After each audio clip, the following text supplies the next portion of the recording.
السلام علیکم ورحمۃ اللہ وبرکاتہ۔ رب اشرح لی صدری ویسر لی امری واحلل عقدۃ من لسانی یفقہوا قولی۔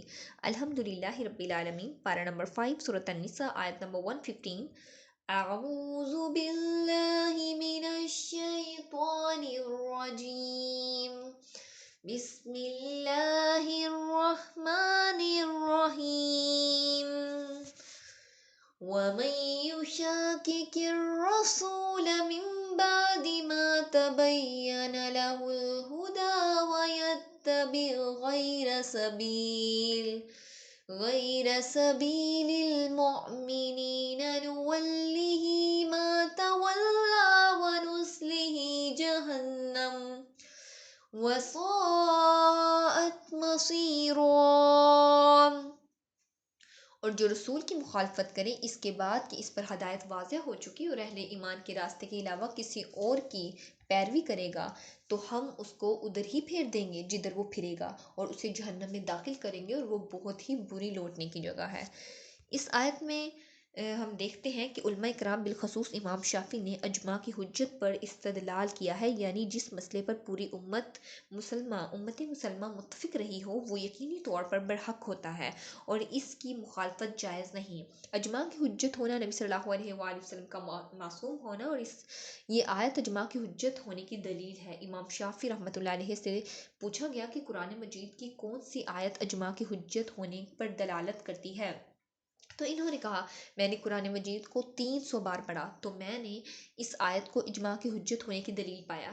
ان کی دلیل کا بیان یہ ہے کہ آیت سے معلوم ہوا کہ تمام مسلمانوں کے طریقے کو چھوڑنا حرام ہے اور تمام مسلمانوں کے طریقے پر عمل کرنا واجب ہے۔ اس آیت سے یہ بھی معلوم ہوتا ہے کہ نبی صلی اللہ علیہ وآلہ وسلم کی اتباع کرنا واجب ہے۔ یہاں رسول کی مخالفت یعنی کہ پارٹی بازی کرنا، اس کے بعد کہ آپ لوگوں کے پاس واضح ہدایت آپ پہنچی ہے۔ الہدا کا معنی وہ علم جو آپ صلی اللہ علیہ وآلہ وسلم وحی کے ذریعے لے کے آئے۔ اللہ رب العزت فرماتے ہیں کہ ایک حکم کا آپ کو پتہ چل گیا ہے، ایک حکم آپ کے پاس آ گیا ہے، لیکن اس کی پھر بھی آپ لوگ مخالفت کر رہے ہو، تو اللہ رب العزت فرماتے ہیں ہم اس کو ادھر ہی پھیر دیں گے جدھر وہ پھر رہا ہے، اور اسے جہنم میں داخل کریں گے، اور وہ بہت ہی بری لوٹنے کی جگہ ہے، یعنی کہ ہم اسے گمراہی کی طرف دھکیل دیں گے۔ دیکھیں یہاں پر ہم مثال لیتے ہیں کہ ہر چیز کا ایک لغوی اور اصطلاحی معنی ہوتا ہے۔ اب اگر ہم لوگ زکوٰۃ کو دیکھیں، اس کا لغوی معنی پاک کرنا ہے۔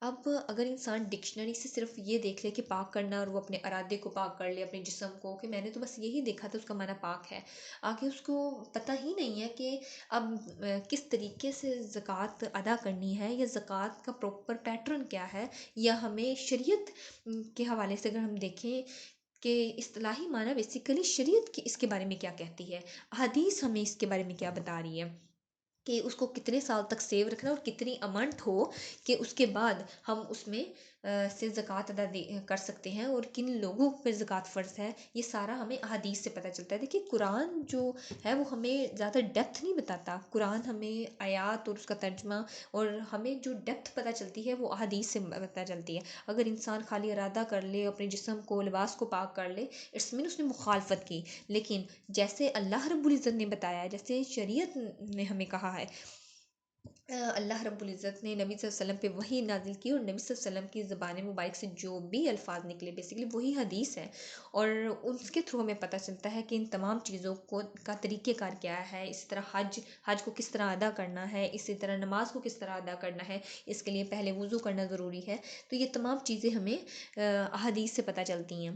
اللہ رب العزت سے دعا ہے کہ اللہ رب العزت ہمیں دین کا سچا فہم نصیب فرمائے، اس پہ خود بھی عمل کرنے اور دوسروں تک بھی قرآن کا پیغام پہنچانے کی توفیق عطا فرمائے، آمین۔ وآخر الدعوانا ان الحمد للہ رب العالمین۔